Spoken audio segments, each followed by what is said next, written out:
ഗോവിന്ദ ഗോവിന്ദ ഗോവിന്ദനാമ സങ്കീർത്തനം ഗോവിന്ദ ഗോവിന്ദ. പരീക്ഷിത മഹാരാജാവിൻ്റെ ചോദ്യങ്ങളാണ് ഇവിടെ ശ്രീശുഖ ബ്രഹ്മർഷിയോട് കുറേ ചോദ്യങ്ങളാണ് ചോദിക്കുന്നത്. ഭൂമിയുടെ അവസ്ഥ, ഭൂപാതാള അഭുവ്യോമ ഗ്രഹനക്ഷത്ര ഭൂഭൃതാം സരിൽ സമുദ്രദ്വീപാനം സംഭവശ്ചേതോകസം. ഭൂമി, പാതാളം, അതുപോലെ ദിക്കുകള്, ആകാശം, ഗ്രഹങ്ങള്, നക്ഷത്രങ്ങള്, പർവ്വതങ്ങള്, സമുദ്രങ്ങള്, ദ്വീപങ്ങള്, ഇതിൻ്റെ ഒക്കെ കണക്കെത്രയാണ്, ഇതിനൊക്കെ ഉത്ഭവം എവിടെയാണ്, എന്തൊക്കെയാണ് അതിൻ്റെ പ്രാധാന്യം, ഓരോന്നിൻ്റെയും പ്രാധാന്യം എന്തൊക്കെയാണ്, എവിടൊക്കെയാണ് ഇതൊക്കെ ശോഭിക്കുന്നത്, അതൊക്കെ ആരാ നിയന്ത്രിക്കുന്നത്. അതുപോലെ പ്രമാണമണ്ഡകോശസ്യ ഭാഗ്യാഭ്യന്തരഭേദത മഹതാം ചാനുചരിതം വർണ്ണാശ്രമ വിനിശ്ചയ. ഇതിൻ്റെ ഉള്ളിലും പുറത്തും ഭഗവാനാണ് ശോഭിത. പ്രമാണമണ്ഡകോശസ്യ ബാഹ്യാഭ്യന്തരഭേദത, അന്തരത്തിലും ബാഹ്യത്തിലും അകത്തും പുറത്തും ഒരുപോലെ ശോഭിക്കുന്ന ആളാണ് ശ്രീഹരി.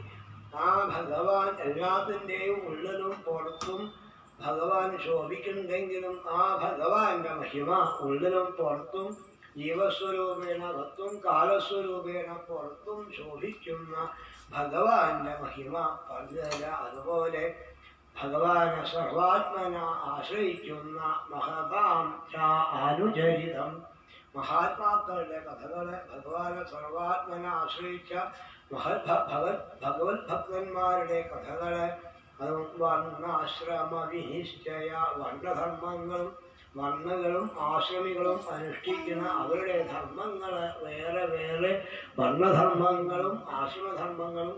ഓരോരോ വർണ്ണത്തിൽപ്പെട്ട ആൾക്കാരും ഓരോരോ ആശ്രമത്തിൽപ്പെട്ട ആൾക്കാരും അവരുടെ ധർമ്മം ചെയ്ത് ഈശ്വരനെ ആശ്രയിക്കുകയാണ്. അപ്പൊ അവരവരുടെ ധർമ്മത്തിൻ്റെയും ആശ്രമത്തിൻ്റെയും കർമ്മം എന്തൊക്കെയാണ്, എങ്ങനെയാണ് ആ കർമ്മം ചെയ്യാറ്. അവതാരാനുചരിതം യത് ആശ്ചര്യതമം ഹരേ നൃണാം യുഗാനി യുഗമാനഞ്ച ധർമ്മോ യശ്ച യുഗേ യുഗേ. യുഗം തോറും ഭഗവാന്റെ അവതാരങ്ങളുണ്ട്. അപ്പൊ യുഗം തോറും കർമ്മങ്ങള് മാറിക്കൊണ്ടിരിക്കും. കർമ്മങ്ങള് ഭഗവാനെ സേവിക്കുന്നതിന്റെ കർമ്മങ്ങള് ഓരോരോ യുഗത്തിലും ഓരോരോ സമ്പ്രദായം പോലെയാണ് ഭഗവാനെ സേവിക്കുക. അപ്പം യുഗങ്ങൾ ഏതൊക്കെയാണ്, ഓരോ യുഗത്തിലും എങ്ങനെയാണ് ഭഗവാനെ സേവിക്കേണ്ടത്, ആ യുഗധർമ്മം എന്താണ്, ഭഗവാന്റെ അവതാരങ്ങൾ എന്തൊക്കെയാ, അത്ഭുതമായ കർമ്മങ്ങൾ, ആ അവതാര ലീലകളും അതുപോലെ യുഗധർമ്മങ്ങളും, യുഗത്തിന്റെ കണക്ക്, എത്ര കൊല്ലങ്ങളാണ് ഓരോ യുഗവും, ആ യുഗത്തിന്റെ ദേവത എന്തൊക്കെയാണ്, ആ യുഗം തോറുള്ള ധർമ്മങ്ങൾ എന്തൊക്കെയാണ്, ഓരോരോ യുഗത്തിലും അനുഷ്ഠിക്കേണ്ട കർമ്മങ്ങൾ എന്തൊക്കെയാണ്, അവരുടെ ധർമ്മം എന്താണ്.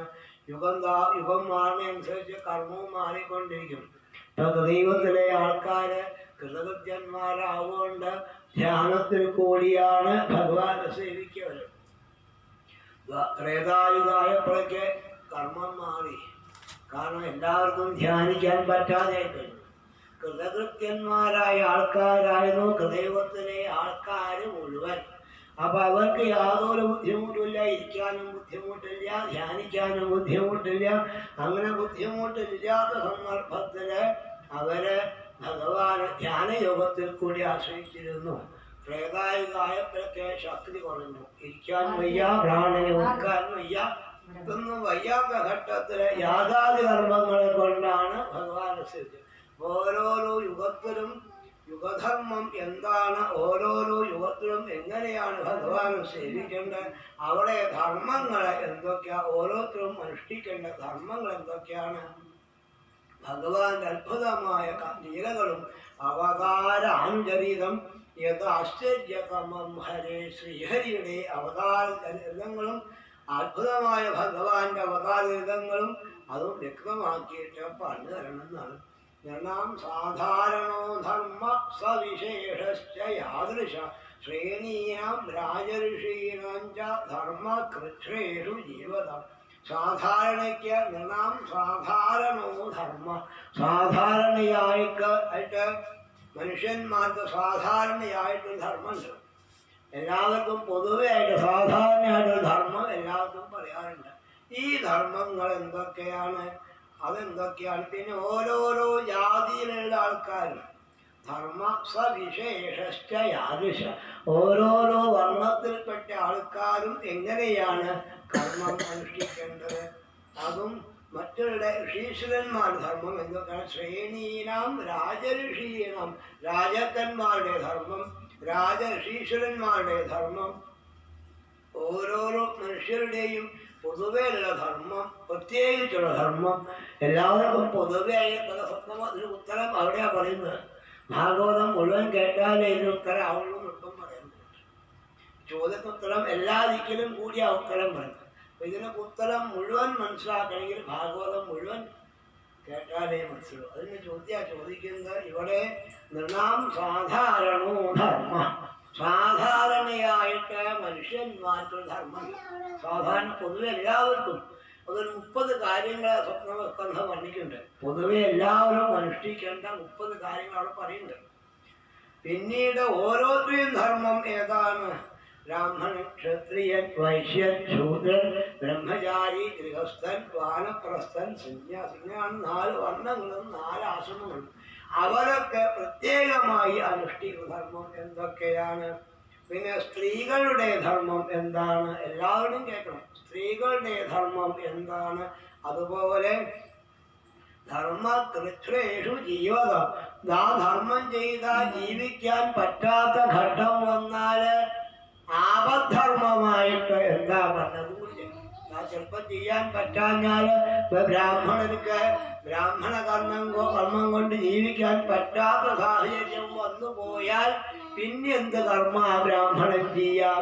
ക്ഷത്രിയന്മാരും അതുപോലെ ക്ഷാത്രകർമ്മം കൊണ്ട് ജീവിക്കാൻ പറ്റാതായി കഴിഞ്ഞാൽ പിന്നെ അവര് ഏത് ധർമ്മമാണ് അനുഷ്ഠിക്കുക?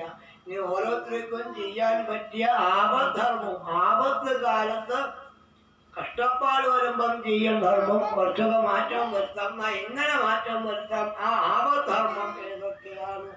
ധർമ്മങ്ങൾ, സാധാരണ ധർമ്മങ്ങള്, വിശേഷപ്പെട്ടുള്ള ധർമ്മങ്ങള്, രാജഋഷീശ്വരന്മാരുടെ ധർമ്മങ്ങള്, അതുപോലെ ആപദ്ധർമ്മങ്ങൾ, ഇതൊക്കെ വ്യക്തമാക്കിയിട്ട് ഇതൊക്കെ സപ്തമസ്കന്ധത്തിലാ വർണ്ണിക്കുന്നത്. ആപദ്ധർമ്മവും അവിടെ സദാചാരം 5 അധ്യായങ്ങളെ കൊണ്ടാണ് അവിടെ രാജസൂയ മഹായാഗത്തിന്റെ സന്നിധിയിൽ വെച്ച് ഭഗവാൻ പൂജയേറ്റ് ശിശുപാലന് മോക്ഷം കിട്ടിയപ്പോഴാണ് ധർമ്മപുത്രൻ ചോദിച്ചത്, ഞാൻ ധരിച്ചത് നാഗമഹർഷി ധർമ്മത്തിൽ പറയാ, ഞാൻ ശിശുപാലൻ വല്ല കുഷ്ഠവും വന്നിട്ട് വെള്ളം ഇറങ്ങാതെ കിടക്കുന്നൊക്കെ ധരിച്ചത്. അങ്ങനെയാ ഭഗവാൻ വിധിച്ചത്. അതും ഭഗവാൻ സ്വീകരിച്ച് അദ്ദേഹത്തെ അനുഗ്രഹിച്ചു. എന്നാ പ്രസാദം ഭഗവാനോട് പ്രാർത്ഥിച്ചത്, ഭഗവാനെ അങ്ങ് എല്ലാവരെയും അനുഗ്രഹിക്കണമെന്നാണ്. എല്ലാവരെയും അനുഗ്രഹിക്കണമെന്നാണ്. അങ്ങ് പ്രസാദം ഭഗവാൻ പ്രാർത്ഥിച്ചു. മൂഢേഷു വൈ മഹദനുഗ്രഹം ആർത്തബന്ധോക്യം തേന തേവിജയൻ അനുസേവകാം. മൂഢന്മാരെ അറിവില്ലാത്ത ആൾക്കാരെ പോലും ഭഗവാനെ അങ്ങ് അനുഗ്രഹിക്കണമെന്നാണ്. എന്ന് സപ്തമസ്കന്ധം പറഞ്ഞെങ്കിൽ പഞ്ചമസ്കന്ധം അത്രയും അല്ല പ്രസാദം പറഞ്ഞത്. സ്വസ്ത്യസ്തു വിശ്വസ്യ ഫലപ്രസീദതാം. ഹേ ഭഗവാനെ അങ്ങ് എല്ലാവർക്കും നന്മ കൊടുക്കണം, പ്രത്യേകിച്ചും ഫലപ്രസീദതാം. ദുഷ്ടന്മാരിൽ അങ്ങ് സന്തോഷിക്കണം. ഈ ദുഷ്ട പ്രവൃത്തി ചെയ്യാൻ പലതും അങ്ങനെയല്ലേ, നല്ല ജീവിച്ചാൽ പോലെ. അപ്പൊ അങ്ങനെയുള്ള ആൾക്കാരെയും അങ്ങ് അനുഗ്രഹിക്കണം എന്നാണ്. അപ്പൊ ഈ പ്രസാദ് ഇങ്ങനെ ചോദിച്ചു, ഞാനാണെങ്കിൽ വിശുപാലം വല്ല കുഷ്ഠവും വന്ന് വെള്ളം ഇറങ്ങാതെ കിടക്കുന്നൊക്കെയാണ്. അപ്പൊ ഈ പ്രസാദനെ പോലെ ഒരു പരാഭക്തി ഉണ്ടാവാൻ എന്താണ് ചെയ്യേണ്ടത് എന്നാണ് ധർമ്മപുത്രർ ചോദിച്ചത്. അതിനാണ് നാരദമഹർഷി ഉത്തരം പറയുന്നത്.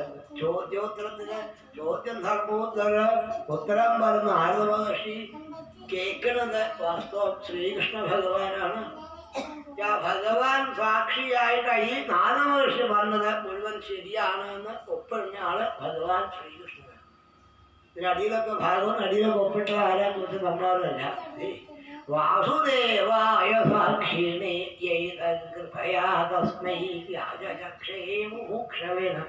ശ്രീവാസുദേവനാണ് ഈ മുകളിൽ പറഞ്ഞ കാര്യം മുഴുവൻ ശരിയാണെന്ന് പറഞ്ഞാണ് ഭഗവാനാണെന്ന് എനിക്ക് ഇവിടെ സാധാരണക്കാരുടെ ധർമ്മവും വിശേഷപ്പെട്ട ധർമ്മവും ആപദ്ധർമ്മവും എന്താണെന്ന് ധർമ്മബുദ്ധ ഇവിടെ പരീക്ഷിച്ച മഹാരാജാവ് ശ്രീശുക ബ്രഹ്മർഷിയോട് ചോദിക്കുന്നു.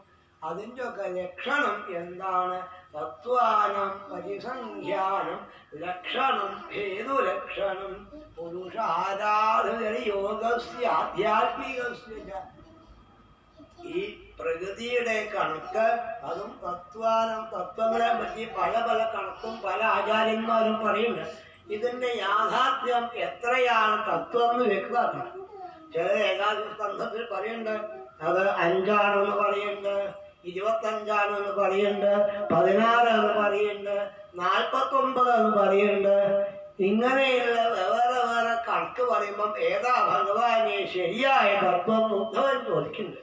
ഈ തത്വങ്ങൾ വേറെ ഉണ്ടാവാനുള്ള കാരണം എന്താണ്? ആ ഓരോ തത്വത്തിൻ്റെയും ലക്ഷണം എന്താണ്? അതുണ്ടാവാനുള്ള കാരണം എന്താണ്? തത്വാനം പരിസംഖ്യാനം ലക്ഷണം ഹേതു ലക്ഷണം. ഇതുണ്ടാവാനുള്ള കാരണം ആ ലക്ഷണം കൂടി, ലക്ഷണം പറഞ്ഞാൽ പോരാ, ഉണ്ടാവാനുള്ള കാരണവും കൂടി അങ്ങ് വ്യക്തമാക്കി തരണം. പുരുഷാരാധന യോഗസ്യ ആധ്യാത്മികസ്യ. പുരുഷനായ ഈശ്വരനെ പൂജിക്കാൻ ഉള്ള വിധി എങ്ങനെയാണ് ഭഗവാനെ പൂജിക്കുക? ഓരോരുത്തർക്കും ഓരോ തരം പൂജയാണ്, എല്ലാവർക്കും ഒരുപോലെയല്ല പൂജിക്കുക. അപ്പൊ ആ പൂജാവിധി ഓരോരുത്തരെയും പൂജാവിധി എന്താണ്, എങ്ങനെയാണ് ഭഗവാനെ ആരാധിക്കേണ്ടതെന്ന് വ്യക്തമാക്കിയിട്ട് അന്ന് പറഞ്ഞു. വിധി പലതരം വിധിയാണ്, ഓരോരുത്തർക്കും ഓരോ തരം വിധിയാണ്.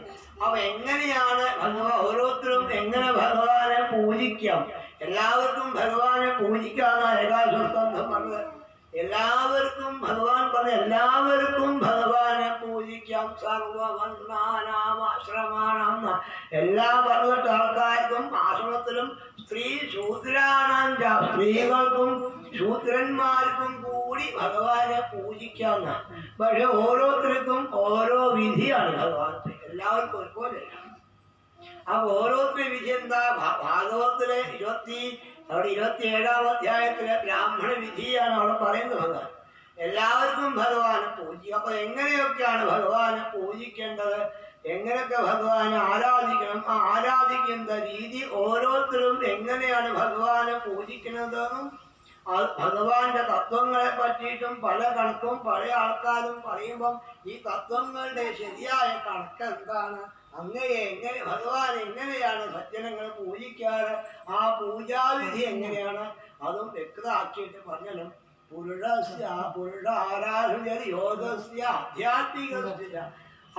അവരവർക്ക് അനുഷ്ഠിക്കേണ്ട പൂജയുടെ യോഗം, പൂജയുടെ വിധി, പൂജാമാർഗം എങ്ങനെയാണ് എന്നും ചോദിക്കും. പൂജയ്ക്ക് ശരിക്കും എങ്ങനെ പൂജിക്കണം, ആര് പൂജിക്കണം, എന്തൊക്കെ ദ്രവ്യങ്ങളെ പൂജിക്കാൻ വേണം, എവിടെയൊക്കെ പൂജിക്കാം, എന്തിനെ കൊണ്ടൊക്കെ പൂജിക്കാം, പല ചോദ്യമുണ്ട്. എന്തിനെ കൊണ്ടൊക്കെ ഭഗവാനെ പൂജിക്കാം, എങ്ങനെയാണ് ഭഗവാനെ പൂജിക്കാൻ വിഗ്രഹം ഉണ്ടാക്കുക, എന്തൊക്കെ കൊണ്ട് വിഗ്രഹം ഉണ്ടാക്കുക, പൂജിക്കാൻ എന്തൊക്കെയാണ് വേണ്ടത്, പല കാര്യങ്ങളിലാണെങ്കിൽ ആ പൂജാവിധി വ്യക്തമാക്കിയിട്ട് പറഞ്ഞാണെന്നാണ് പരീക്ഷിച്ച് ആവശ്യപ്പെട്ടത്. പിന്നെ യോഗേശ്വരേശ്വര്യർ ലിംഗഭംഗസ്തു യോഗിനാം വേദോപവേദാനാം ധർമാണം ഇതിഹാസ പുരാണയോ. യോഗാഭ്യാസം ചെയ്യുന്ന ആൾക്കാർക്ക് ശരിയായ യോഗം എന്തൊക്കെയാണ്, ആ യോഗം എങ്ങനെ അനുഷ്ഠിക്കാൻ പറ്റും, പല പല യോഗങ്ങളും പറയുന്നുണ്ട്. ശരിയായ യോഗം എന്താണ്, ഈ യോഗം എങ്ങനെ അനുഷ്ഠിക്കാൻ പറ്റും, അങ്ങനെ സിദ്ധികൾ എന്തൊക്കെയാണ്, ഈ സിദ്ധി എങ്ങനെയൊക്കെ കിട്ടാൻ പറ്റും, സിദ്ധി എന്തിനാണ് ഉപയോഗിക്കുന്നത്, പല പല സിദ്ധികളുണ്ട്. സിദ്ധികൾ പ്രധാനമായിട്ട് ഏകാദശസ്കന്ധത്തിലെ 15-ാം അധ്യായ സിദ്ധികളാണ് വർണ്ണിക്കുന്നത്. ആ സിദ്ധികളെ പറയുമ്പം ഭഗവാൻ സിദ്ധം ചോദിക്കുക, ഭഗവാൻ സിദ്ധികൾ ഏതൊക്കെയാണ്, എങ്ങനെയൊക്കെയാ സിദ്ധി കിട്ടാൻ എന്തൊക്കെയാ ചെയ്യേണ്ടത്, സിദ്ധി എങ്ങനെയുള്ളതാണ്, പല പല സിദ്ധികളുണ്ട്. ഈ സിദ്ധി ഉണ്ടായാൽ അതും വേദത്തില് വേദോപവേദ ധർമാണം ഇതിഹാസ പുരാണയോ. വേദങ്ങളിലെ, ഉപവേദങ്ങളിലെ, പുരാണങ്ങളിലെ, ഇതിഹാസങ്ങളില് ഇവരൊക്കെ ഭഗവാന്റെ കഥകള് പറഞ്ഞ് അതെങ്ങനെയൊക്കെയാണ് ഭഗവാന്റെ കഥകൾ പറഞ്ഞത്, ആ കഥയെ വ്യക്തമാക്കിയിട്ട് യോഗി എങ്ങനെ ശരീരം ഉപേക്ഷിക്കുന്നു, ആ യോഗി ശ്വാസം തിരുന്നുകൊണ്ട് പ്രാണനെ പൊന്തിച്ചു കൊണ്ടുവന്ന് ബ്രഹ്മരന്ധ്രം ഭേദിച്ചു പോണത്, അതെങ്ങനെയാണ് ഈ പ്രാണനെ പൊക്കി കൊണ്ടുവരുന്നത്, എങ്ങനെയാണ് ശരീരത്യാഗം, വേദങ്ങളും ഇതിഹാസങ്ങളും പുരാണങ്ങളും ധർമ്മശാസ്ത്രങ്ങളും എന്തിനെ പറ്റിയാണ് പറയുന്നത്, എന്താണ് അവർ പറയുന്നത്, അതിൻ്റെ ഒക്കെ സ്വരൂപം എന്താണ്, വേദം എന്താണ്, അതുപോലെ ഇതിഹാസങ്ങള്, ഉപവേദങ്ങള്, ശാസ്ത്രങ്ങള്, പുരാണങ്ങള്, ഇതിൻ്റെ ഒക്കെ സ്വരൂപം എന്താണ്, അതിലൊക്കെ എന്തിനെ പറ്റിയിട്ടാണ് പറയുന്നത്, അതിലൊക്കെ ആരെ പറ്റിയിട്ടാണ് പറയുന്നത്, സിദ്ധികൾ എന്തൊക്കെയാണ്, സിദ്ധി എങ്ങനെയാണ് കിട്ടുക, സിദ്ധി കിട്ടാൻ എന്ത് ചെയ്യണം. സിദ്ധി കുറെ പ്രധാനമായിട്ട് പറയുന്നുണ്ട്. സിദ്ധികളെ പലതരം സിദ്ധികളുണ്ട്. ഇപ്പം സ്വച്ഛന്ത മൃത്യു സിദ്ധിയാണ്. അത് താൻ വിചാരിച്ചാലേ മരിക്കുകയുള്ളൂ. നമ്മൾ എന്തൊക്കെ വേണ്ടാത്ത കർമ്മം ചെയ്യില്ലേ, എന്തൊക്കെ വേണ്ടതല്ല ചെയ്യാം ഇല്ലേ. അപ്പൊ നമ്മള് മരണം വരെ ഭീഷ്മരെ പോലെ ഗുരുവായൂരപ്പനെ ആശ്രയിക്കുവോ? നമ്മൾ വിചാരിച്ചേ മരിക്കണു തോന്നിക്കഴിഞ്ഞാൽ പിന്നെ വേണ്ടാത്ത പ്രവൃത്തിയാണ്. ദശമസ്കന്ധത്തിലെ നരകാസുരന്റെ കഥ പറയുന്നത്. നരകാസുരൻ ഭഗവാന്റെ പുത്രനാണ്. വരാഹമൂർത്തിക്ക് ഭൂമിയിലുണ്ടായ ഉണ്ണിയ നരകാസുരൻ ഒരു വരം വാങ്ങി, എന്നെ അച്ഛനെ വധിക്കാവൂ. വരം വാങ്ങി. അച്ഛൻ വധിക്കില്ലല്ലോ, ഇത്രയൊക്കെ ദോഷം മക്കൾ ചെയ്താലും അച്ഛൻ വധിക്കില്ലല്ലോ. പിന്നെ തോന്നി ഇത് പോരാൻ പോയി. അമ്മയുടെ സമ്മതത്തോടു കൂടി അച്ഛൻ വധിക്കണം. അത് മനസ്സിലായി. എന്തൊക്കെ ചെയ്താലും അമ്മ സമ്മതിക്കില്ല. അപ്പോ അമ്മ സമ്മതിച്ച് വേണം അച്ഛൻ വധിക്കാൻ വന്നപ്പം നല്ല കാര്യമല്ല ചെയ്തു, പിന്നെ വേണ്ടാത്ത കാര്യമാണ് ചെയ്യുന്നത്. അതിന് അസംഖ്യം പെൺകുട്ടികളെ കൊണ്ടുവന്ന് നിർത്തുകയോ ചെയ്തു നരകാസുരൻ. മാത്രമല്ല അതിഥി മാതാവിന്റെ കുണ്ടലങ്ങള് വരുണഭഗവാന്റെ കൊടയൊക്കെ അവിടെ കൊണ്ടുവന്ന് വെച്ചു. അതുണ്ടായത് കാരണം ഇങ്ങനെ ഒരു സിദ്ധി ഉണ്ടെങ്കിൽ പിന്നെ വേണ്ടാത്ത ഈ അവസാനം ഭഗവാൻ സത്യഭാമയോട് കൂടിയാണ് പോയിന്ന. അവന്റെ കിടങ്ങുകളൊക്കെ കടന്നിട്ടാണ് പോയത്. എന്നിട്ടും കിടന്റെ പുറത്ത് കയറി പർവ്വതമൊക്കെ അധികം വെച്ച് കടന്ന് അവസാനം യുദ്ധത്തിലെ ഭഗവാൻ പരാജയം നടിച്ചു. വരാഹമൂർത്തിയായ ശ്രീകൃഷ്ണ ഭഗവാൻ പരാജയം നടിച്ചു. അദ്ദേഹം വരം വാങ്ങിയത് അമ്മയുടെ സമ്മതത്തോടു കൂടി അച്ഛൻ വധിക്കണമെന്നാണ്. ഭൂമിയുടെ അംശമാ സത്യഭാമ.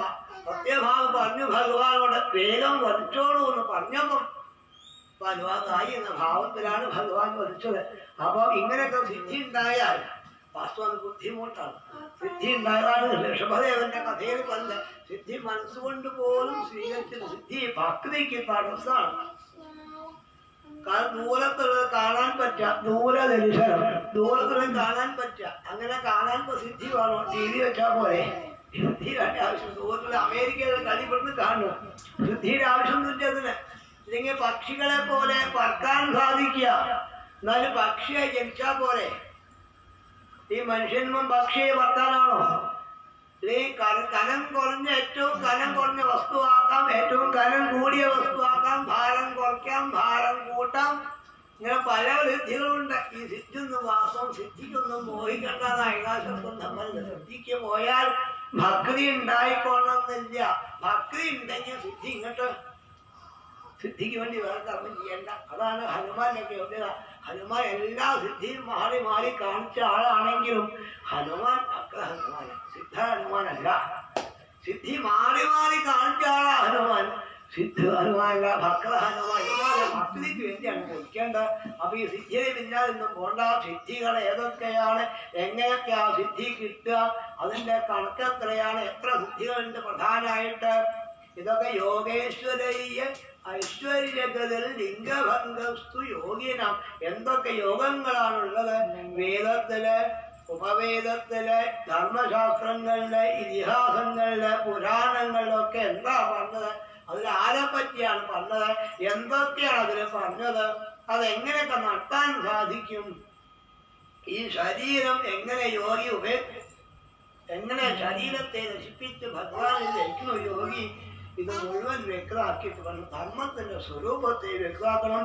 അതുപോലെ സംഭവ സർവഭൂതാന വിക്രമ പ്രതിസംക്രമ ഇഷ്ടാഭൂതസ്യ കാമ്യാനാം ത്രിവർഗസ്യോ വിധി.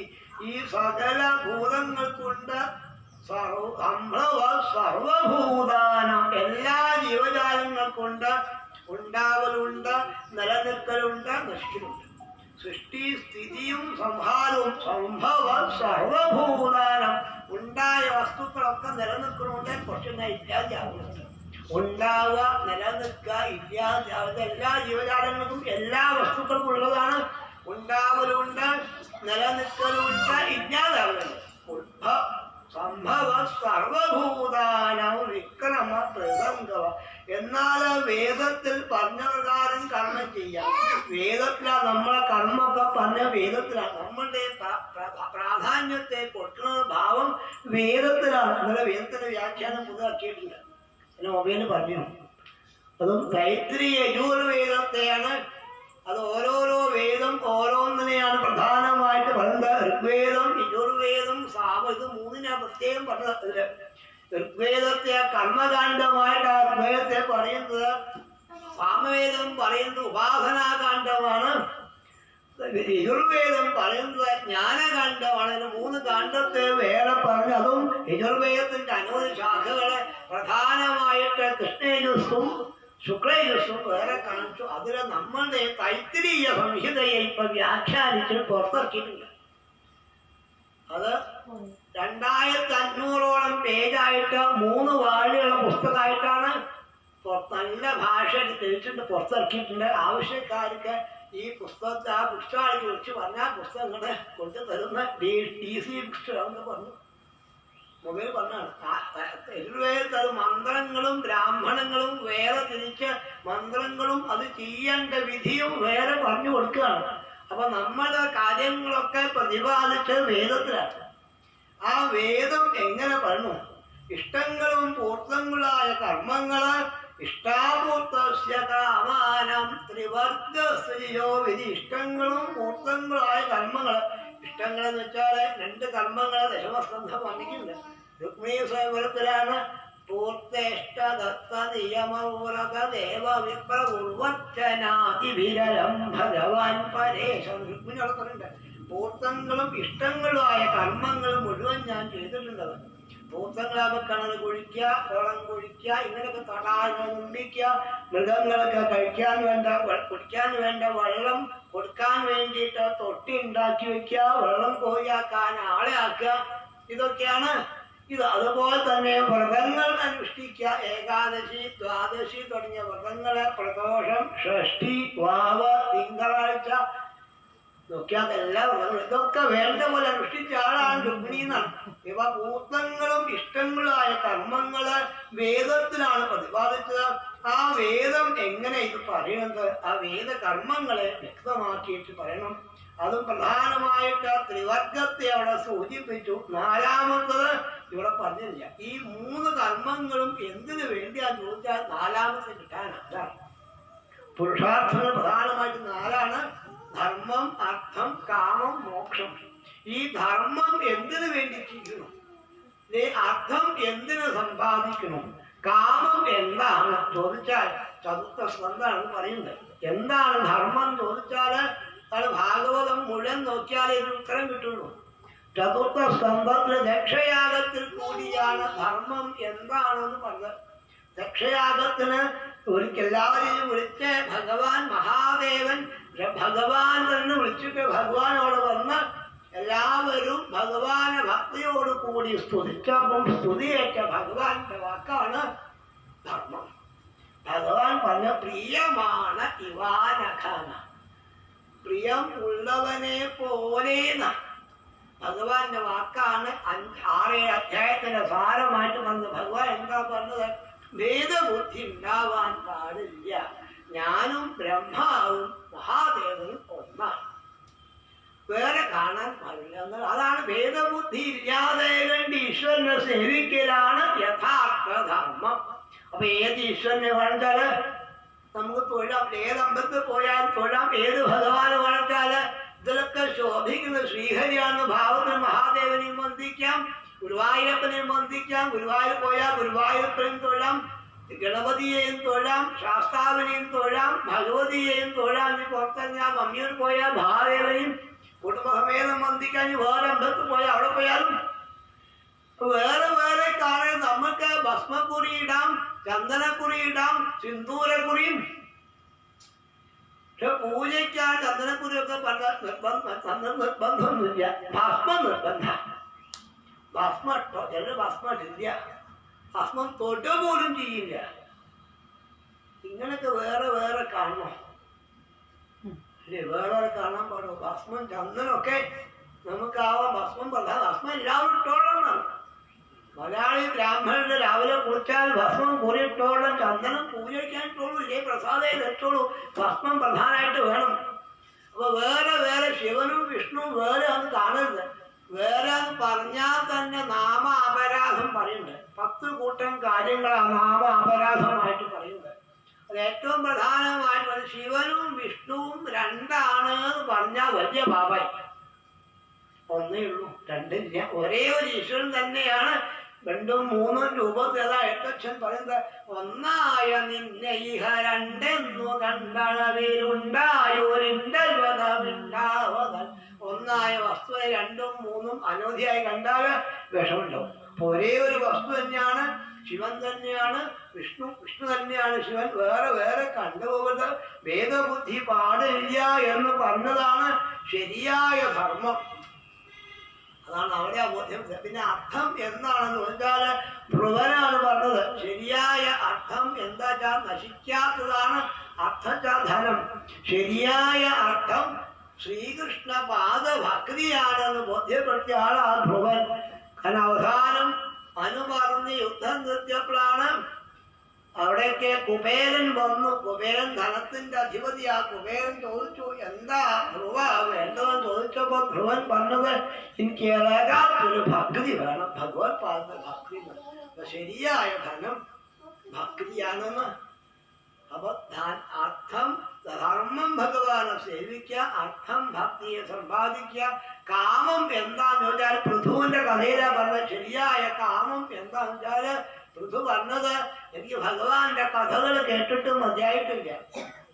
ഭഗവാന്റെ കഥകൾ ധാരാളം കേൾക്കാൻ എനിക്ക് വേണ്ടത് ഒരു 10,000 കാതുകളുടെ ശ്രവണശക്തി ഈ കാതുകൾ തരാം. എന്നാ എവിടെയൊക്കെ ഭഗവാന്റെ കഥകളുണ്ടെങ്കിൽ കേൾക്കാലോ. അപ്പൊ കാമിക്കേണ്ട വസ്തു ഭഗവാന്റെ കഥയാണ്, യാതൊരു ദോഷമില്ലാന്ന്. ഇങ്ങനെ 3ഉം പൂർണ്ണമായി കഴിഞ്ഞാൽ പുരുഷാർത്ഥത്തിന് മോക്ഷം പുരഞ്ജനോപാഖ്യാനമാണ് ഉപദേശിക്കുന്നത്. അപ്പൊ ഈ 3 പുരുഷാർത്ഥത്തിന്റെയും ഉദ്ദേശം എന്താണ്? ഇഷ്ടങ്ങളും മുക്തങ്ങളുമായ കർമ്മങ്ങളുടെ ഉദ്ദേശം എന്താണ്? എല്ലാവർക്കും ഉണ്ടാവലുമുണ്ട്, നിലനിൽക്കലുണ്ട്, നശിക്കലുണ്ട്. ഇത് എങ്ങനെ വന്നു? വേദത്തിൽ എന്താണ് പറയുന്നത്? വേദത്തിൽ ആരെയാണ് പൂജിക്കാൻ പറയുന്നത്? പൂജാവിധി എന്തൊക്കെയാണ്? ദാനാദികൾ എന്തൊക്കെയാണ്? ഏറ്റവും വലിയ ദാനം എന്താണ്? യഷ്ടാനുഷായിനാം സ്വർഗ പാഖണ്ഡസ്യ സംഭവ ആത്മനോ ബന്ധമോക്ഷൗച വ്യവസ്ഥാനം സുഷൂപത. ഇങ്ങനെ സാധാരണക്കാരുടെ അവസ്ഥ ഇങ്ങനെ ഈ ജീവന്മാർക്ക് ഉണ്ടാവുന്നുണ്ട്, നിലനിൽക്കുന്നുണ്ട്, നശിക്കുന്നുണ്ട്. അങ്ങനെയാണ് നമ്മളൊക്കെ അവസ്ഥ. കുറച്ചു കാലം ഇവിടെ ജീവിക്കുന്നു, കഴിഞ്ഞാൽ ഇല്ലാതെയാവുന്നു. ഏതൊരാളുടെ അവസ്ഥ അതാണ്. ഇവിടെ ഉണ്ടായ ആൾക്കാർക്കൊക്കെ ആകെ ഉള്ളത് ഉണ്ടായി കുറച്ചു കഴിഞ്ഞാല് വലുതാവുക, പിന്നെ ചെറുതാവുക. ആദ്യം നിലത്ത് കിടക്കുകയാണ്, കുറച്ചു കഴിഞ്ഞാല് മുട്ടുകുത്തുവാവും, കഴിഞ്ഞാൽ 2 പിച്ച നടക്കുകയായി, പിന്നെ വേറെ സാധനം പിച്ച നടക്കുക. ഇങ്ങനെ 4 കാലിൽ പൂർണ്ണമായി നടന്നാൽ കുറച്ചു കഴിഞ്ഞാൽ പിന്നെ മുട്ടുകുത്തുകയായി, രണ്ടാമതും മുട്ടുകുത്തുകയായി, പിന്നെ നടക്കാൻ വയ്യാതെ കിടക്കുകയായി. അപ്പൊ ആദ്യം കിടക്കുക ഒടുക്കും നമ്മളെ അവസ്ഥ. ആദ്യം കിടക്കുക ഒടുക്കം കിടക്കുക, കുറച്ചു കഴിഞ്ഞാല് മുട്ടുകുത്തും. ഇങ്ങനെ വയ്യാണ്ട് ആയാലും ഇറങ്ങി വെല്ലെ വെല്ലെ പോണ അവസ്ഥ. അതും വയ്യാണ്ട് ആയാൽ ആദ്യത്തെ പോലെ പിന്നെ കിടക്കുകയായി, പിന്നെ വന്ന കൂട്ടത്തില് പോകുന്നു. ഇതെല്ലാവർക്കുള്ള അവസ്ഥയായിട്ട് എല്ലാ ജീവജാലങ്ങൾക്കുണ്ട് ഈ അവസ്ഥ. യശ്ചായുരായിനാം സർഗ പാഖണ്ഡസ്യ ച സംഭവ ആത്മനോ ബന്ധമോക്ഷൗ ച വ്യവസ്ഥാനം സ്വരൂപത. അങ്ങനെ ഈ ജനിച്ച ജീവിച്ച് നശിക്കുന്ന എല്ലാ ജീവജാലങ്ങൾക്കും എങ്ങനെ മോക്ഷം കിട്ടും? എന്താണ് മോക്ഷം? ആത്മനോബന്ധ മോക്ഷൗ ച വ്യവസ്ഥാനം സ്വരൂപ. ആ മോക്ഷത്തിന്റെ അവസ്ഥ എന്താണ്? ബന്ധത്തിന്റെ അവസ്ഥ എന്താണ്? എന്താണ് മോക്ഷം? എന്താണ് ബന്ധം? ഈ ബന്ധമോക്ഷത്തെ ഏകാശസ്കന്ധൻ പറയുന്നത് ബന്ധവും മോക്ഷവും എന്താണ്? അതങ്ങനെ നേടാൻ സാധിക്കും. അവനവന്റെ സ്വരൂപം എന്താണ്? മുക്തനായിരിക്കുമ്പോഴുടെ അവസ്ഥ എന്താണ്? ബദ്ധനായിരിക്കുമ്പോഴുടെ അവസ്ഥ എന്താണ്? മോക്ഷാവസ്ഥ എങ്ങനെയാണ്? യഥാത്മതന്ത്രോ ഭഗവാൻ വിക്രീഡത്യാത്മമായ വിസൃജ്യവായധാമായാമുദാസ്തേ സാക്ഷിവത് വിഭു. ഇങ്ങനെ നമ്മൾക്കൊന്ന് വാസ്തവം യഥാത്മതന്ത്രോ ഭഗവാൻ വിക്രീഡത്യാത്മമായ. ഭഗവാൻ മായയെ സ്വീകരിച്ചുകൊണ്ട് ഭഗവാൻ കളിക്കുക ചെയ്യുന്നത്. ഭഗവാന്റെ കളിയാണ് സൃഷ്ടി സംഹാരം. ഭഗവാന്റെ ലീലയാണ് ഭഗവാന്റെ കളി. അതും വിക്രീഡയാണ്, വിശേഷപ്പെട്ട ഈ കളി. ഈ സൃഷ്ടി സംഹാരമാകുന്ന വിശേഷപ്പെട്ട ഈ ലീല ഭഗവാൻ സ്വതന്ത്രനായ ഭഗവാൻ ആരും പേടിക്കേണ്ട ആവശ്യം. എല്ലാത്തിനും മേലെയാണ് ഭഗവാന്റെ അവസ്ഥ. ആ സ്വാതന്ത്ര്യം ഉള്ള ഭഗവാൻ, എന്തും ചെയ്യാൻ കഴിവുള്ള ഭഗവാൻ. നമുക്കൊന്നും എന്തും ചെയ്യാൻ പറ്റില്ല. നമ്മൾക്ക് ഒരാളെ കീഴിലാണ്. എല്ലാവരും നമ്മുടെ ജീവജാലങ്ങൾ മുഴുവൻ മറ്റുള്ള ആൾക്കാരെ കീഴിൽ. ആർക്കും സ്വന്തമായിട്ട് ഒന്നും ചെയ്യാൻ പറ്റില്ല. പ്രഥമസ്കന്ധം വർണ്ണിച്ചാൽ ആ ശൂദ്രബാലനായിരിക്കെ നാരദമഹർഷി പറയാണ്, എൻ്റെ അമ്മയ്ക്കുണ്ടായ ഭാവമാണെന്ന്. അമ്മയ്ക്കുള്ള അവസ്ഥ സാ അസ്വതന്ത്രകൽപ്പാസീത് യോഗക്ഷേമം അപേക്ഷതി ഈശസിഹി വശേ ലോകോ യോഷാദാരുമയീ യഥ എന്നവിടെ പറയുന്നത്. അമ്മയ്ക്കൊരു വിചാരം ഉണ്ടായിരുന്നാണ്, ഒരു സ്വാതന്ത്ര്യം ഇല്ല. ആ ഇല്ലത്ത് തന്നെ കഴിഞ്ഞുകൂടാ. പുറത്തേക്ക് ഇറങ്ങാൻ പറ്റാത്ത അവസ്ഥ, ഒന്നും ചെയ്യാൻ പറ്റാത്ത അവസ്ഥ. അവിടെ ഭാഗവതൻ ചോദിച്ചിട്ടുണ്ട്, ആർക്കാ സ്വാതന്ത്ര്യം കിട്ടിയത്? ആർക്കെയും കിട്ടിയിട്ടുണ്ടോ? നമ്മളൊക്കെ വാസ്തവം ഈശ്വരന്റെ കളിപ്പാട്ടമാണ്. ഭഗവാൻ കളിപ്പിക്കുന്ന അനുസരിച്ച് നമ്മൾ കളിക്കേ പറ്റുള്ളൂ. ഭഗവാന്റെ വിശേഷപ്പെട്ട ലീലയാണ് ഈ കളിയാണിതെന്ന. വിക്രീഡത്യ ആത്മമായ, മായയെ സ്വീകരിച്ച് ഭഗവാന്റെ ഈ ലീല, ഈ കളി, അത് സൃഷ്ടിയും സ്ഥിതിയും സംഹാരവും ഭഗവാന്റെ ലീലയാണ്. അത് കഴിഞ്ഞാൽ, ഈ സൃഷ്ടി സ്ഥിതിയും സംഹാരവും കഴിഞ്ഞാൽ എന്ത് ചെയ്യും?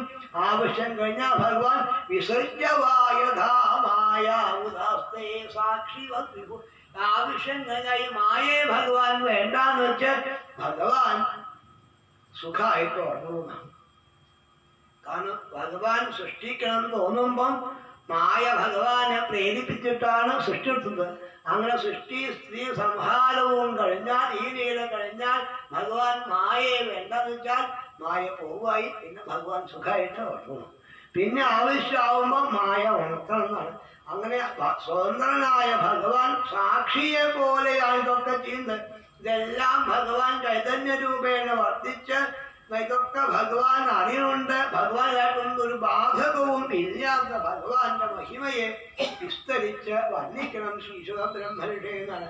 അതുപോലെ സർവമേതച്ച ഭഗവൻ പൃച്ഛദേമേനുപൂർവശ തത്വദോലഹസ്യുദാഹത്വം പ്രപന്നായ മഹാമുനേ ഗുരുനാഥ. അതും എല്ലാം അറിയുന്ന ആളാണ്. തത്വദോലഹസ്യുദാഹത്വം പ്രപന്നായ മഹാമുനെ, മഹാമുനിയായ ശ്രീശുഖ ബ്രഹ്മർഷിക്ക് ശരിയായ ജ്ഞാനം നേടിയ ആളാണ്. അതുകൊണ്ട് എന്ത് ഈ സംശയങ്ങൾക്ക് മുഴുവൻ ശരിയായ ഉത്തരം അങ്ങ് തരണം. പല സംശയങ്ങളും ചോദിച്ചു, ശരിയായ ഉത്തരം എല്ലാം അറിയുന്ന ആളാണ്. മഹാമുനി, മുനേതല്ല, മഹാമുനികളിൽ മഹാമുനിയായ ശ്രീശുഖ ബ്രഹ്മർഷിയെ നമസ്കരിച്ചുകൊണ്ടാണ്. മുനി എന്ന് വെച്ചാൽ തന്നെ മൗനശീലം ഉള്ള ആളാണ് മുനി. പക്ഷെ അധികമൊന്നും സംസാരിക്കില്ല. അധികം സംസാരിക്കാത്ത രണ്ടു പേരുണ്ട്. നല്ല അറിവുള്ള ആള് അധികം സംസാരിക്കില്ല, ഒന്നും പറയാത്ത ആളും. മൂഢത മൗനിക്ക് ഭൂഷണാണെന്ന് പറയും. അല്ലെങ്കിൽ പണ്ഡിതനും ഈ മൗനം ഭൂഷണം. എല്ലാം അറിയുന്ന ആൾക്കും മൗനം ഭൂഷണമാണ്, ഒന്നും അറിയാത്ത ആൾക്കും ഈ മൗനം ഭൂഷണം. മഹാമുനിയാവുമ്പം എല്ലാം അറിയുന്ന ആൾ. അതുകൊണ്ടാണ് ചോദ്യത്തിന് മാത്രമേ ഉത്തരം പറയുള്ളൂ, അല്ലെങ്കിൽ ഒന്നും ഇല്ല. ചോദിച്ചാൽ മാത്രം, കാരണം ആവശ്യമുള്ള ആൾക്ക് മാത്രമേ കൊടുക്കാവുന്നുണ്ട്. എവിടെയെങ്കിലും പോയിട്ട് എന്തെങ്കിലും പറയും പോലെ ഭാഗവതം പറയാൻ പറ്റില്ല. നല്ല മോഹമുള്ള ആൾക്ക് മാത്രം, കേൾക്കാൻ മോഹമുള്ള ആൾക്ക് മാത്രമേ ഭാഗവതം അതിന്റെ വില അറിയുള്ളൂ. അപ്പൊ അവർക്കേ പറഞ്ഞു കൊടുക്കാവുന്നുണ്ടാവുകൊണ്ട് ഇവിടെ മഹാമുനിയായ ശ്രീശുക ബ്രഹ്മർഷിയെ നമസ്കരിച്ചുകൊണ്ട് എല്ലാം അറിയുന്ന ആളാണ് ഞാൻ അങ്ങേ ശരണം പ്രാപിച്ചു. കാരണം ഭഗവൻ, ഹേ ഭഗവാനെ സർവം ഏതച്ച ഭഗവൻ മുക്ഷതാമേ അനുപൂർവശ, എനിക്ക് വേണ്ടതൊക്കെ പറഞ്ഞു തരണം. ഞാൻ ആ തത്വത്തെ മുഴുവൻ അറിയാവുന്ന ആളാണ് അങ്ങ്. അങ്ങേ ഞാൻ പ്രപന്നായ മഹാമുനി ശരണം പ്രാപിച്ചിരിക്കുന്നു. അങ്ങ് എനിക്ക് ഇതിന് വേണ്ട മാർഗത്തെ വേണ്ടതൊക്കെ പറഞ്ഞു തന്ന് എന്നെ അനുഗ്രഹിക്കണേ എന്ന് പ്രാർത്ഥിച്ച് ശ്രീശുക ബ്രഹ്മർഷിയെ പരീക്ഷിത്ത് മഹാരാജാവ് നമസ്കരിക്കുന്നു. അത്ര പ്രമാണം ഹി ഭവാൻ പരമേഷ്ഠീയതാത്മഭൂവ പരേ ദേഹാനുതിഷ്ഠന്തി പൂർവേഷാം പൂർവജൈകൃതം. ഇവിടെ ആണെങ്കിൽ ഭഗവാൻ തന്നെയാണ് ശ്രീശുക രൂപത്തിൽ വർത്തിക്കുന്നത്. ആ ശ്രീനാരായണമൂർത്തിക്കെല്ലാം അറിയാം, അത് ശ്രീശുക ബ്രഹ്മർഷിക്കും അറിയാം. ശ്രീനാരായണമൂർത്തിക്ക് അയാളുടെ അറിവ്, നാരായണമൂർത്തിയെ പറ്റി എല്ലാം അറിയുന്ന ആളാണ് ഈ ശ്രീശുക ബ്രഹ്മർഷി. എങ്ങനെ ചോദിച്ചാല് പൂർവികനായ പരമേഷ്ഠി യഥാത്മഭൂ ബ്രഹ്മദേവനറിയാം. ഭഗവാനെ പറ്റിയ ഭാഗവതം ഉപദേശം നേടിയ ആളാണ് ബ്രഹ്മദേവൻ. ഭഗവാനെ പറ്റി അറിയുന്ന ആളാണ്.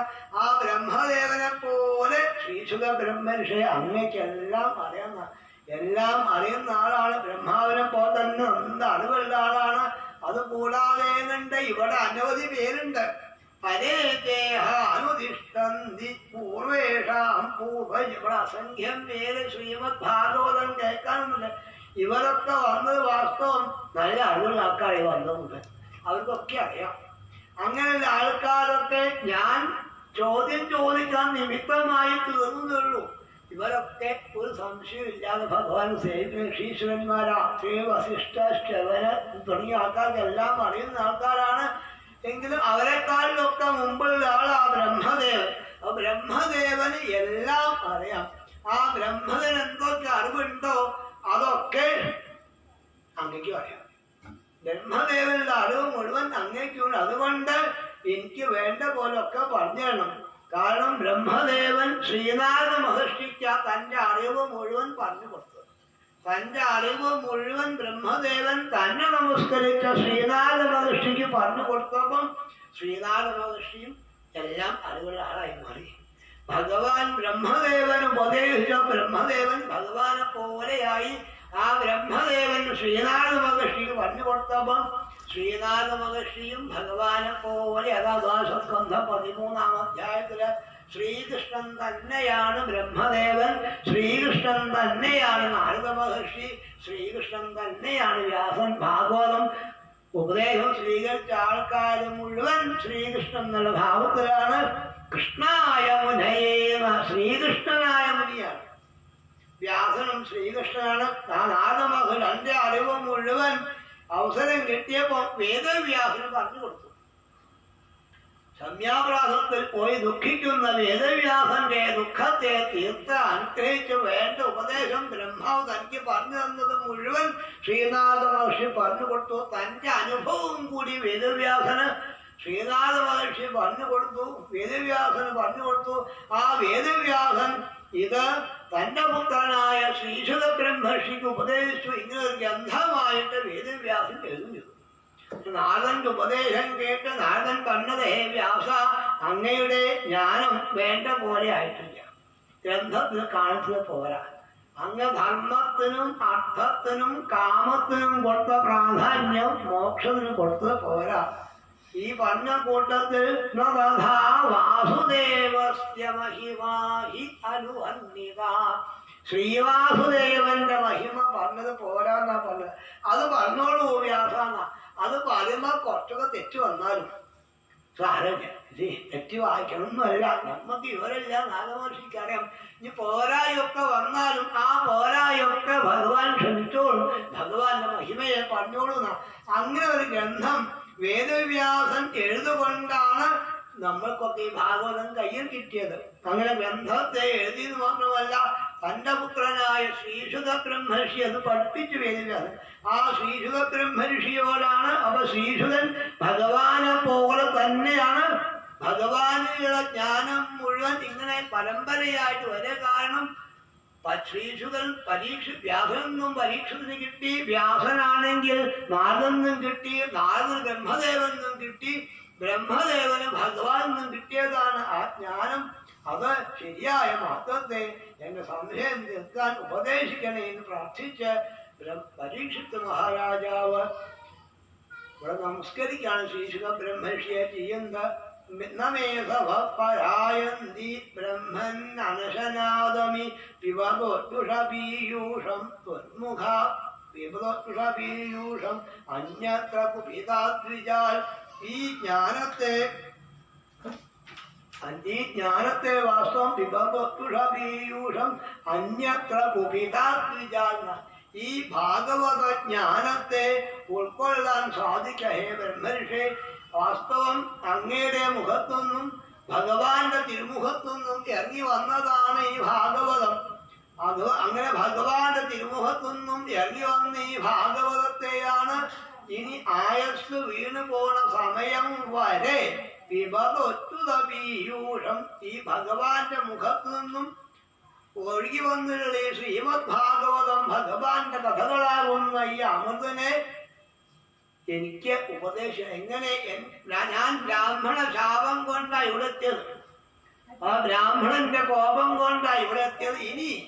ഇനിയുള്ള സമയം മുഴുവൻ എനിക്ക് ആ ബ്രാഹ്മണന്റെ ശാപം വാസ്തവം എനിക്ക് അനുഗ്രഹമായി. ഭഗവാന്റെ കഥയെ കണ്ട് സാധിക്കണം എന്ന ഭാവത്തില് ശ്രീശുകനെ നമസ്കരിച്ചുകൊണ്ട് ആ ദുഃഖത്തെ അറിയിച്ചു. എനിക്കിത് കേൾക്കാൻ താല്പര്യമുണ്ട്, അതുകൊണ്ട് അങ്ങ് വേണ്ട പോലെ ഉപദേശിച്ച് അതും എന്റെ മുക്തി വരെ ഇനി ഇവിടെ ഇരുന്ന് നീക്കില്ല, മറ്റൊന്നും ചെയ്യില്ല, ഇവിടുന്ന് ഭഗവത് പ്രാപ്തി മാത്രം എന്ന ഭാവത്തിൽ ആ ഉള്ള സമയം മുഴുവൻ എനിക്ക് പരായന്തി ബ്രഹ്മൻ അനശനാദമി പിബോഷപീയൂഷം അന്യത്ര കുപിതാദ്വിജാൽ. ഈ ഭഗവാന്റെ മുഖത്ത് വന്നിട്ട് ഈ ഭാഗവതമാകുന്ന അമൃതനെ കുടിക്കാൻ സാധിക്കണം. അതിനെ കുടിച്ച് ഒരു പ്രാവശ്യം കുടിച്ചതല്ല, കുടിച്ച് മത്തനാവണം. പീയൂഷം അതങ്ങനെ കുടിച്ച് കുറെ കുടിച്ചാലാണ് ഈ മത്തത വരിക, അല്ലേ? കുറേ കുടിച്ചാൽ ഒരു ലഹരിയൊക്കെ വരും. കുറെ കുടിച്ചാൽ ഇങ്ങനെ ഭാഗവതം കുറെ കുടിച്ചാൽ ഒരു ലഹരിയൊക്കെ വരും. പക്ഷെ ആ മറ്റേ ലഹരി അതിന്റെ ആ ഗൗരവം കഴിഞ്ഞാൽ ചാട്ടാവും, ഇല്ലേ? റോഡിലത് വീണ് പോയാൽ അറിയില്ല, വസ്ത്രം വീണാലും അല്ലെങ്കിൽ ആ ലഹരി പോയി കഴിഞ്ഞാൽ ഓർമ്മ വരും. ഈ ഭാഗവതമാകുന്ന മദ്യങ്ങൾ സേവിച്ച്, കൃഷ്ണകഥയാകുന്ന മദ്യം സേവിച്ച് യാതൊരു ബോധവും ഇല്ലാതെ കണ്ട് സ്ഥലകാലബോധം മറന്ന് അവനവനെയും മറന്ന് ലജ്ജ വിട്ട് ഭഗവാനെ കീർത്തിക്കാൻ സാധിക്കലാണ്. ഉന്മത്ത ഭാവത്തിലെ ഗോപികളൊക്കെ അവിടെ ഭീഷ്മൻ പറയുന്നത്. ആ ഉന്മത്ത ഭാവത്തിലെ ഗോപികളൊക്കെ രാസലയിലേക്ക് ഭഗവാൻ ഗോപികളെ വിളിച്ച് അവരെ സ്വാഗതം ചെയ്ത് ഭഗവാൻ പറഞ്ഞു, സ്ത്രീകളുടെ ധർമ്മത്തെ ഭഗവാൻ ഉപദേശിച്ചു കൊടുത്ത് പറഞ്ഞു, നിങ്ങൾ വേഗം പൊയ്ക്കോളൂ, ഇവിടെ നിൽക്കണ്ട എന്ന് പറഞ്ഞപ്പോ എന്നോട് കൂടിയുള്ള ആനന്ദം എന്റെ കഥ കേട്ടാൽ മതി, എന്റെ കഥ പാടിയാൽ മതി എന്ന് ഭഗവാൻ പറഞ്ഞപ്പോൾ ഗോപികൾ ചോദിച്ചു, ഭഗവാൻ ഇത് അങ്ങ് ആരോടാ പറയുന്നത്? സ്ത്രീകളുടെ ധർമ്മം ഞങ്ങൾ കേട്ടു. പക്ഷെ ആ ഗോപികൾ പറഞ്ഞു, ഈ ഭർത്താവായിട്ടും കുട്ടികളായിട്ടും ഒക്കെ ശോഭിക്കുന്ന വാസ്തവം ആരാ? ഒക്കെ അങ്ങല്ലേ. പിന്നെ അങ്ങ് പറഞ്ഞ സർവം വിട്ടു വരാനല്ലേ പറഞ്ഞത്. ആ വിട്ടു വന്നിക്കാണ് എന്ന് പറഞ്ഞപ്പോഴാ ഭഗവാൻ വാക്ക് മാറ്റി, ഞാൻ നിങ്ങളോട് പോകാൻ പറഞ്ഞിട്ടില്ല.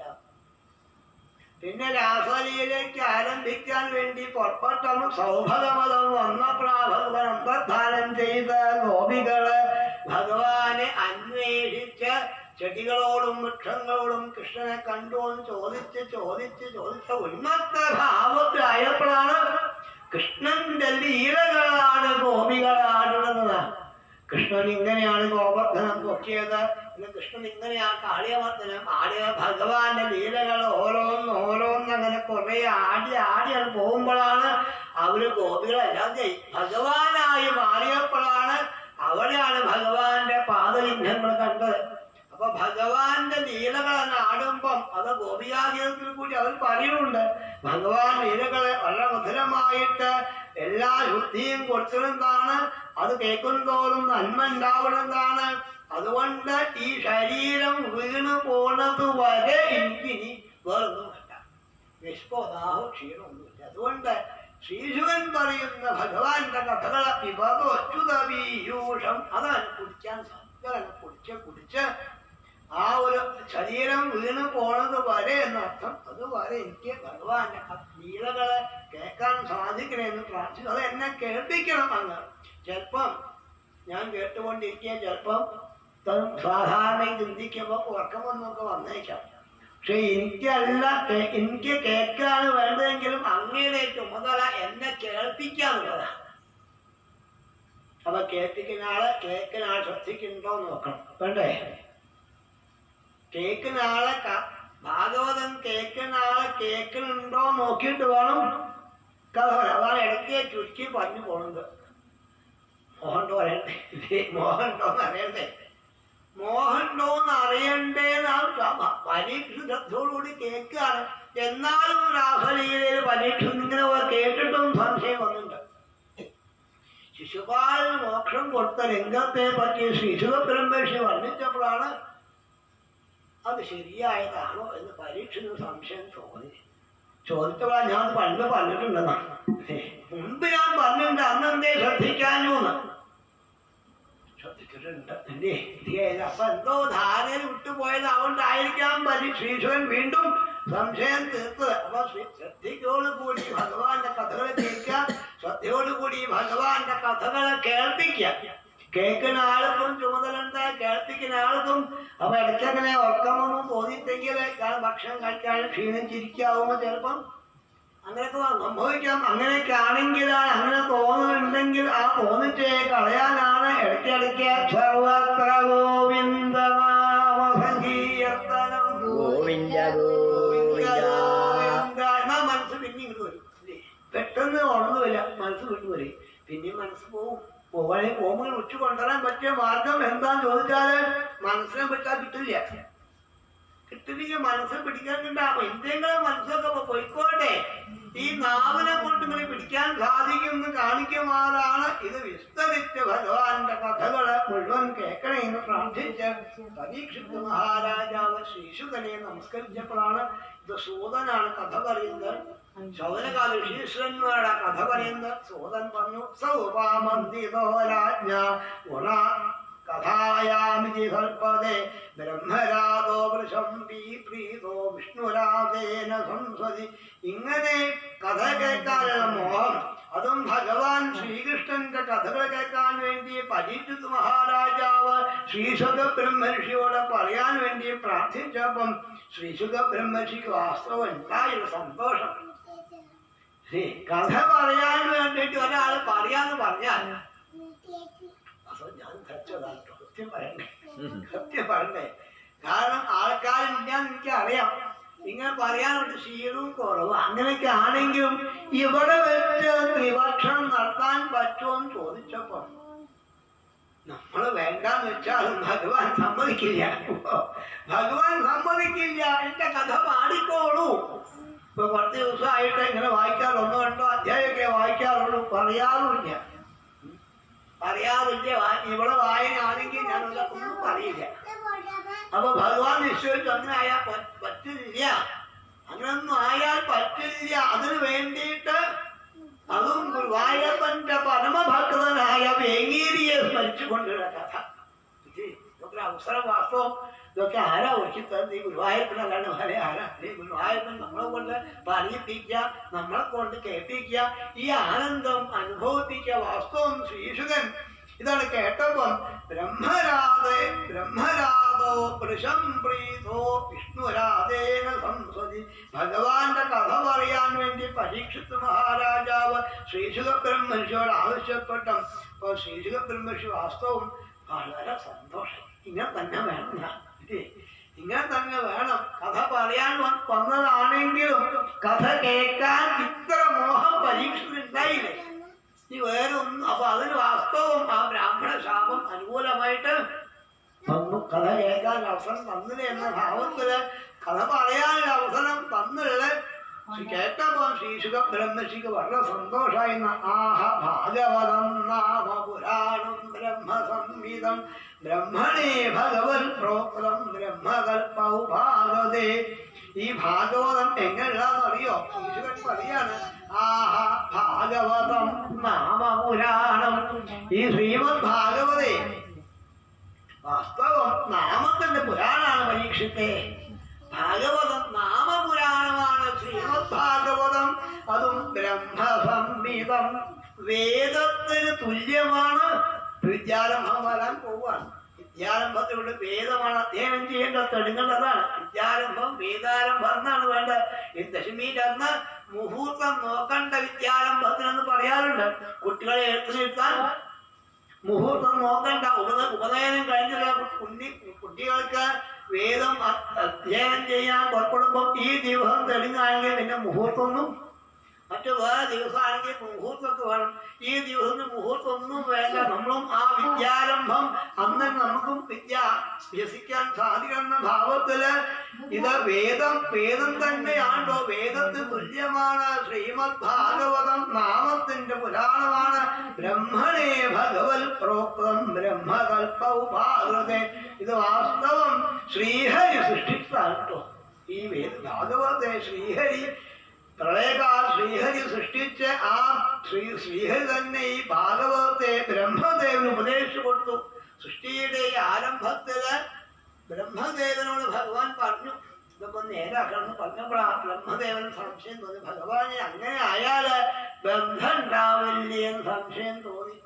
ഇങ്ങനെ സൃഷ്ടിച്ച വസ്തുക്കളായിട്ട് ബന്ധം ഉണ്ടായാൽ എനിക്ക് ദുഃഖിക്കാനേ സമയം ഉണ്ടാവുള്ളൂ എന്ന് ബ്രഹ്മദേവൻ പറഞ്ഞതും, അങ്ങ് സൃഷ്ടിക്കൊന്നും വേണ്ട, ഞാൻ സൃഷ്ടിച്ചതിനെ കാണിച്ചു കൊടുക്കേ വേണ്ടു എന്ന് പറഞ്ഞ ബ്രഹ്മദേവന് ശ്രീമദ് ഭാഗവതത്തെ ഭഗവാൻ തന്നെ ഉപദേശിച്ചു കൊടുത്തത്. ആ ബ്രഹ്മദേവനാണെങ്കിലോ ശ്രീനാഥ മഹർഷിക്ക് ശ്രീമദ് ഭാഗവത്തെ ബ്രഹ്മണേ ഭഗവത് പ്രോക്തം ബ്രഹ്മകൽപൗ ഭാഗവതി. ഈ ബ്രഹ്മമായ നാമപുരാണമായ ശ്രീമദ് ഭാഗവതം, വീതുല്യമായ ശ്രീമദ് ഭാഗവത്തെ ഭഗവാൻ ബ്രഹ്മദേവന് ഉപദേശിച്ചു കൊടുത്തു. ആ ബ്രഹ്മദേവൻ ഈ ശ്രീമദ് ഭാഗവതത്തെ ശ്രീനാഥ മഹർഷിക്ക് ഉപദേശിച്ചു കൊടുത്തു. ശ്രീനാഥ മഹർഷി തന്റെ കഥയും കൂടി അങ്ങോട്ട് കൂട്ടിയിട്ട് വേദവ്യാസ മഹർഷി രമ്യാഗ്രാസം ആശ്രമത്തിൽ പോയിട്ട് വേദവ്യാസ മഹർഷിക്ക് ഇത് ഉപദേശിച്ചു കൊടുത്തു. ആ വേദവ്യാസ മഹർഷി തന്റെ പുത്രനായ ശ്രീശുക ബ്രഹ്മർഷിക്ക് ഉപദേശിച്ചു കൊടുത്തു. ഉപദേശിക്കാൻ കാരണം, വേദവ്യാസ മഹർഷി ശ്രീശുകന് ഉപദേശിക്കാൻ കാരണം, ശ്രീശുകൻ ഒന്നായിട്ടും ബന്ധമില്ലാത്ത ആളാ. എല്ലാവരെയും അച്ഛനെ പോലും താൻ ഈശ്വരനാണ് ബോധ്യപ്പെടുത്തിയ ആളാ. അങ്ങനെയുള്ള വേദവ്യാസ മഹർഷി ശ്രീമദ് ഭാഗവതം നിർമ്മിച്ചപ്പം അതിലെ ദശമസ്കന്ധത്തിലെ 21ാമത്തെ അധ്യായത്തിലെ വേണുഗീതം ചെയ്യുന്ന ഭഗവാന്റെ സ്വരൂപത്താണ് കേട്ടപ്പോഴാണ് ശ്രീശുകന് മോഹൻ ഉണ്ടായത്. ഭഗവാന്റെ ഗുണങ്ങളെ കേട്ട് ഭഗവാന്റെ സ്വരൂപത്തെ കേട്ടാണ് മുക്താവസ്ഥ വേണ്ടാന്ന് വെച്ച് ശ്രീമദ് ഭാഗവതം പാടാൻ വേണ്ടിയിട്ട് ശ്രീശുക ബ്രഹ്മർഷി വന്ന് ആ ശ്രീശുക ബ്രഹ്മർഷിക്ക് വേദവ്യാസ മഹർഷി ഉപദേശിച്ചു കൊടുത്തു. ആ ശ്രീശുക ബ്രഹ്മർഷിയാണ് ഈ സദസ്സിൽ വെച്ച് പരീക്ഷത്തിന് ശ്രീമദ് ഭാഗവത്തെ ഉപദേശിച്ചു കൊടുത്തത്. ഇവിടെ സൂതൻ പറയാണ്, എന്തോ ഗുരുനാഥന്റെ കാരുണ്യം കൊണ്ട് ഈ ഉള്ളവരും അവിടെ ഇന്ന് കേൾക്കാൻ സാധിച്ചിട്ടുണ്ട്. ശ്രീശുക ബ്രഹ്മർഷി പരീക്ഷത്തിന് ഉപദേശിക്കുമ്പം പരീക്ഷിതൃഷഭ പാണ്ഡൂരാം അനുവൃക്ഷതി ആനുപൂർവം സർവം ആഖ്യാതമുപചക്രമേ. പരീക്ഷിത മഹാരാജാവ് അതും ആ പാണ്ഡുവംശത്തിൽപ്പെട്ട മധ്യമപാണ്ഡവന്റെ പേരക്കുട്ടിയായ ഭഗവാന്റെ മരുമകന്റെ കുട്ടിയായ ആഭിമന്യവനായ പരീക്ഷിത ശാപം നിമിത്തമാണ് ഇങ്ങോട്ട് വന്നത്. അവളെ വെച്ച് പരീക്ഷിത്ത് പല പല ചോദ്യങ്ങളും ചോദിച്ചു. ശരിയായ ഉത്തരം ശ്രീശുക ബ്രഹ്മർഷി പരീക്ഷന് പറഞ്ഞു കൊടുക്കുകയും ചെയ്തു. ആ ചോദ്യോത്തരങ്ങൾ മുഴുവനും അവിടെ ഇരുന്ന് ഈ ഉള്ളവനും കേൾക്കാൻ സാധിച്ചു. അതാണ് ഞാൻ നിങ്ങൾക്ക് പറഞ്ഞു തരാമെന്നാണ് നമ്മുടെ ശൗനകാദി ഋഷീശ്വരന്മാരോട് സൂതനും പറഞ്ഞു. അങ്ങനെ വേണ്ട ഉപദേശ ചോദ്യോത്തരങ്ങൾ മുഴുവൻ ശ്രീശുകന്റെ മറുപടിയും പരീക്ഷന്റെ ചോദ്യവും. ഇത് നാമത്തിന്റെ പുരാണമാണ്, വേദത്തിന് തുല്യമാണ്. ഇതിന്റെ പേര് ഭാഗവതം എന്നാണ്. അതായത് കൈവഴിയായി വന്ന രംഗത്തെ ബോധ്യപ്പെടുത്തി പറ്റുമ്പോഴൊക്കെ ഞാൻ പറഞ്ഞു തരാമെന്നേ പറഞ്ഞുള്ളൂ. ശ്രീശുവൻ ഉപദേശിച്ചത് പറ്റുമ്പോഴൊക്കെ പറഞ്ഞു തരാമെന്ന് പറഞ്ഞിട്ടാണ് 8-ാം അധ്യായം സമാപിച്ചത്. ഇനി അപ്പൊ ബ്രഹ്മദേവൻ ശ്രീമദ് ഭാഗവതം ഇവിടുന്ന് കിട്ടി ഉപദേശിക്കാൻ ചോദിക്കുമ്പോൾ ആ ഉത്തരമാണ് നാളെ 9-ാം അധ്യായത്തിൽ ആദ്യം ആരംഭിക്കുന്ന ഭാഗം. ഇത് ഭഗവാന്റെ പാദത്തെല്ലാം സമർപ്പിക്കാം. നാരായണീയം 2 അക്ഷരമായി നമുക്ക് സമർപ്പിക്കാം. സർവത്ര ഗോവിന്ദനാമ സംഗീയന്തനം ഗോവിന്ദ ഗോവിന്ദ നാരായണ നാരായണ നാരായണ നാരായണ നാരായണ നാരായണ നാരായണ നാരായണ നാരായണ നാരായണ നാരായണ നാരായണ നാരായണ നാരായണ നാരായണ നാരായണ സർവത്ര ഗോവിന്ദനാമ സംഗീയന്തനം ഗോവിന്ദ ഗോവിന്ദ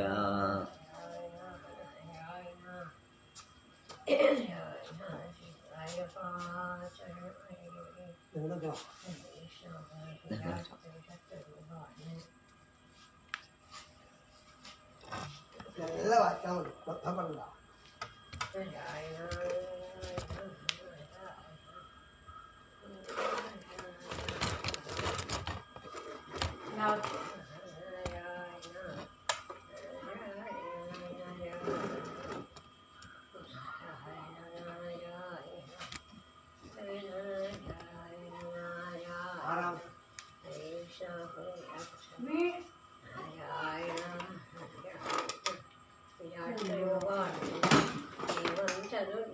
ജഗന്മയസംഗതസ്യ പാതാളമീശതവ പാദതലം വദന്തി പാദോർധ്വദേശമഭിരേവിദസാതരന്തേ ഉദ്ഭസ്വയം ഖലു മഹാതലമത്ഭുതാത്മൻ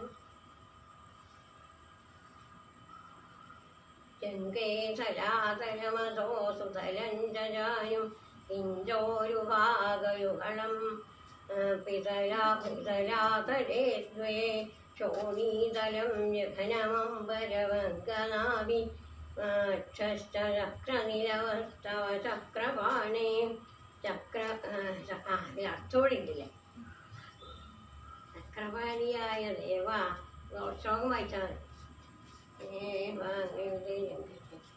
ദീവം മഹസ്തവ മഹഞ്ജനസ്തവസ്തോ ഭാരം ശിരസ്തവ സമസ്തമയം സത്യം ഏവം ജഗന്മയതനോ ജഗദാശ്രിതൈരാ നിബന്ധ വപുഷേ ഭഗവൻ നമസ്തേ തദ്ബ്രഹ്മരേന്ദ്രപദമീശ്വര വിശ്വഗന്ധ ഛന്ദാംസി കേശവഗണാസ്തവ കേശപാശ ഉല്ലാസിയുഗളം ദ്രുഹിണസ്യ ഏകം വക്ഷ്മാണി രാത്രിദിവസോ സവിതാരനേത്രേ നിശേഷവിശ്വരജനാജകടാക്ഷമോക്ഷം കർണോ ദിശോയുഗളം തവ നാസികേ ദ്വേ ലോകത്രവേശ ഭഗവന്നതരോത്തരോഷ്ടൗ താരാഗണാശ്ച ദശനാശ്ച മനശ്ച ദംഷ്ട മായാവിലാസഹസിതം ശുഷിതം സമീരോ ജിഹ്വാജലം വദനമീശ ശകുന്തഭക്തി സിദ്ധാദയസ്വരഗണാ മുഖരന്ധ്രമഗ്നിർദേവാ भुजं स्तनयुगं तव धर्मदेवां पृष्ठं स्वधर्मयदेव मनस्तुतां शोरव्यक्तमेव हृदयाम्बुजमम्बुजाक्षाम् कच्चित्तमुद्यनिवकावसनन्तु सद्य शेभे प्रजापतिरसो वृषणौ च मित्रा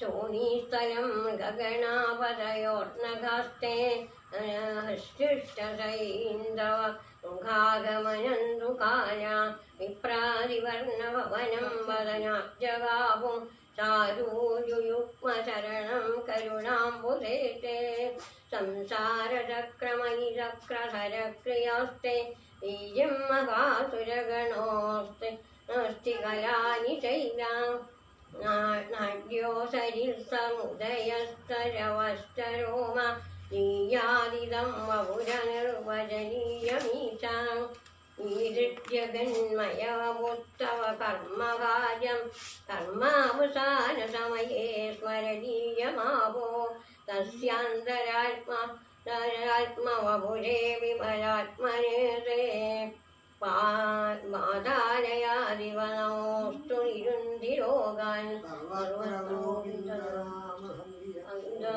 ഗോവിന്ദ ഗോവിന്ദ ശ്രീഗുരുവായൂരപ്പ ഹിരണ്യാക്ഷി एवं देव चतुर्दशात्मकजगञ्जूपेण जातः पुनः तस्योर्ध्वं खलु सत्यलोकनिलये जातोऽसि दादात्रयं यं शंसन्ति हिरण्यगर्भमखिलत्रैलोक्यजीवात्मकं यो भूर्श्रीधरजो विकारविकसञ्ज्ञानाशिशिक्षारसाम् सोऽयं विश्वविसर्गदत्तहृदयस्थं पच्यमानस्त्वयं बोधं गैर्वयुवप्यविश्वविषय चिन्ताकुलस्तिवान् तावत्त्वं जगदां वदे तपतवेत्येवं हि वैकायसिं वाणीवेन नमशिश्रवच्युतिसुखा सर्वं स्तव प्रेरणाय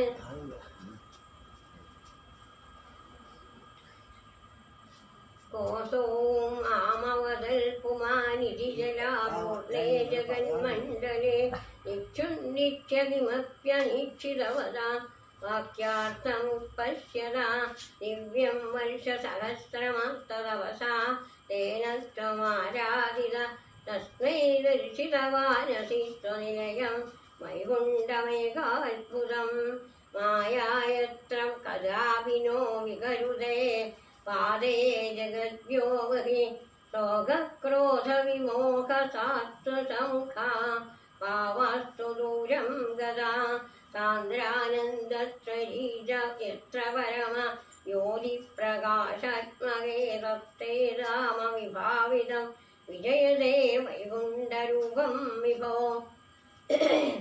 यस्मिन्नाम चतुर्भुजा हरिमणिश्यामावदस्तु स्वशो नानाभूषण रत्नदीपितानिशो राजद्यमानानालया भक्तिप्राप्ततथा विधोन्नतपदा तपदा दिव्यन्ति दिव्यं जना तत्ते रामनिरस्तसर्वसमलं वैकुण्ठरूपं जये नानादिव्यवधूजनैरभिवृता विद्युल्यथा तुल्यया ईश्वन्मादनहृद्यगात्रलदया विद्योदिता शान्तरा तत्पादम्बुजसौरभैका लक्ष्मी स्वयं निक्ष्यते यस्मिन् विस्मयनीय दिव्यविभवं तत्ते पदं देहि मे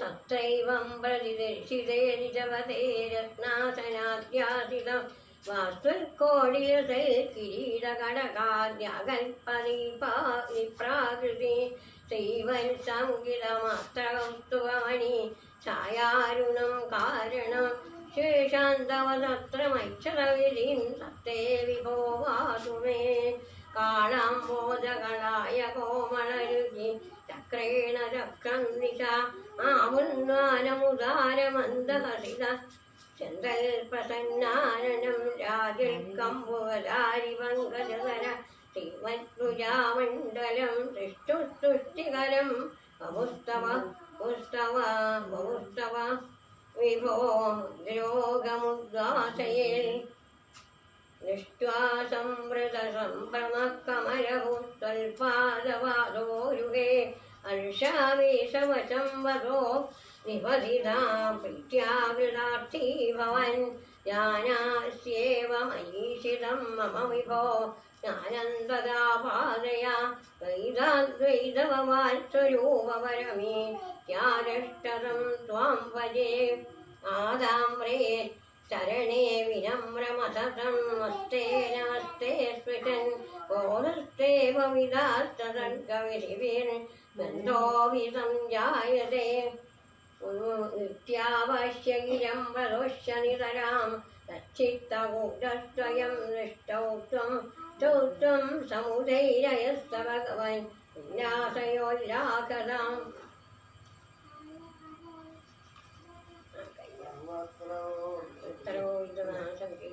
ഗോവിന്ദ ഗോവിന്ദ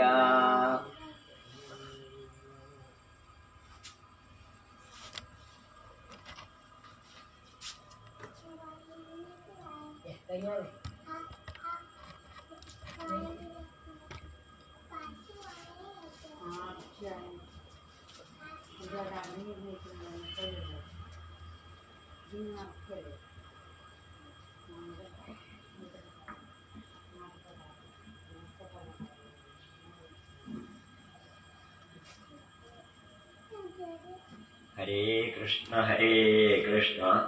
കൃഷ്ണ കൃഷ്ണ ഹരേ ഹരേ ഹരേ രാമ രാമ രാമ ഹരേ ഹരേ. ഗുരുവായൂരപ്പ, നവരാത്രി കാലത്തെ ഒരു ഭാഗവത സമന്യ ശ്രീമദ് ഭാഗവത സേനാനിയായ സുബ്രഹ്മണ്യ സ്വാമിയുടെ ഷഷ്ഠി നാളെ സപ്തമി, മറ്റന്നാൾ അഷ്ടമി, മറ്റന്നാൾ നമ്മളെ പൂജ വെപ്പിനിരിക്കുന്ന ദിവസമാണ്. ഇക്കുറി മഹാനവമി 2 ദിവസത്തേക്ക് വന്നിട്ടുണ്ട്. ആ ദിവസങ്ങളിൽ ആചാര്യൻ പറഞ്ഞത് ഭാഗവതം ഉണ്ടാവില്ല, നാമം ജപിക്കലേ ഉണ്ടാവുള്ളൂ എന്ന് പറഞ്ഞിട്ടുണ്ട്. പൂജ വെപ്പ് സ്വതേ പുസ്തകങ്ങളൊന്നും നോക്കാതെ എന്താണ് സാധാരണ മലയാളം കേരളത്തിലൊക്കെ പതിവ്. ആചാര്യനാളെ അനുഷ്ഠിക്കുന്ന ആളാണ്. അപ്പം അതുകൊണ്ട് 2 ദിവസത്തെ മഹാനവമി ദിവസം ശ്രീമദ് ഭാഗവത പാരായണവും കഥ പറയലും ഉണ്ടാവാൻ സാധ്യതയില്ല.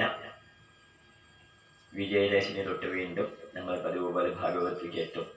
നാളെ സപ്തമി, മറ്റന്നാൾ അഷ്ടമി 2 ദിവസവും ഇതുപോലെയൊക്കെ തന്നെ ഭാഗവതം ഉണ്ടാവണം എന്ന് പ്രാർത്ഥിക്കാം. ഈ പുണ്യ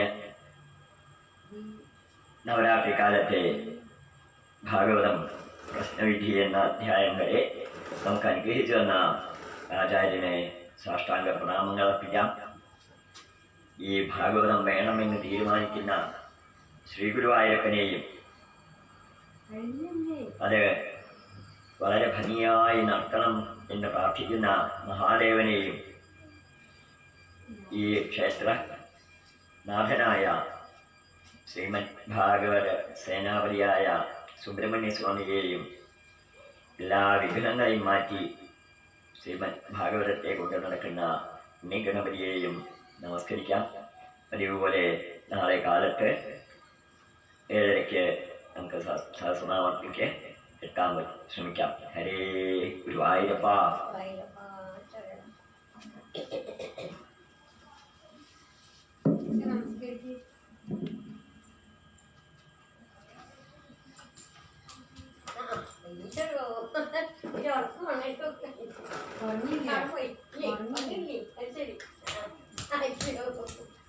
നാരായണ നാരായണ നാം നാരായണ വരൂ.